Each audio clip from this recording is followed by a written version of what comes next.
And it is extremely humbling to be with our students here today who have focused on taking a Saturday, and everyone else here in the room who is here to make sure that we are creating a movement and making sure that what is happening around this country begins to dissipate as we move towards a never again outcome.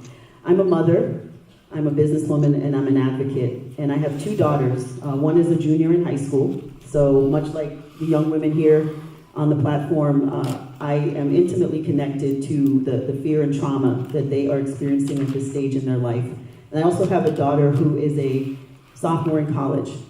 What I will say is that we have been here before in this country.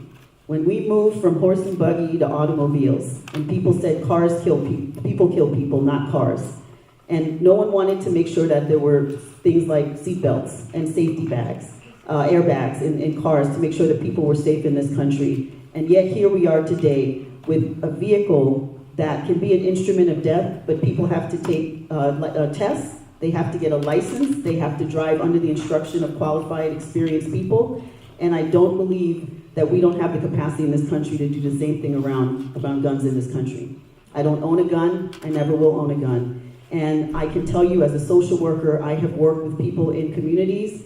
As a young woman who came from a family of very, very low means, I have been around family members in the Bronx, in public housing, and have heard gunshots as I've been staying with my aunt and other relatives as a young teenager. And that fear and anxiety and PTSD that our young kids are experiencing in this country today, I am doing everything I can to make sure that we treat this as a public health crisis, a public safety crisis, and we come at it from very different solutions because it is much more than a Second Amendment right. It is the right to pursuit of life, liberty, and justice in the pursuit of happiness, and that is what I'm going to fight for our young adolescents and for everyone else in this country. Thank you. Martin Hewitt, would you please introduce yourself? Hi, my name is Martin Hewitt.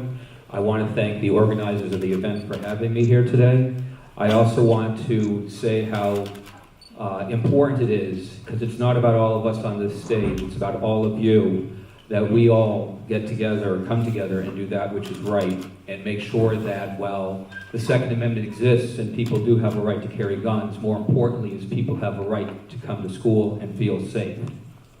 And for those of you who say, well, we're just high school students, for those of you who are 17 years of age, when my dad was that age, he was in Italy fighting World War II. So you are all adults, and you are all empowered from this point on, actually from, unfortunately, February 14th on, to solve the problems that other generations, your parents and grandparents, created.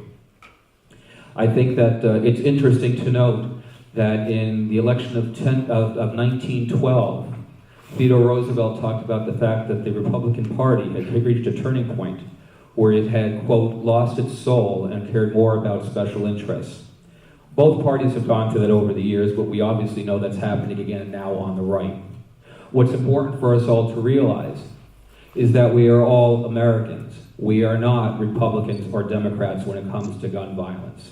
We must work together, we must work peacefully, but we must also understand that this is a bigger problem than just today.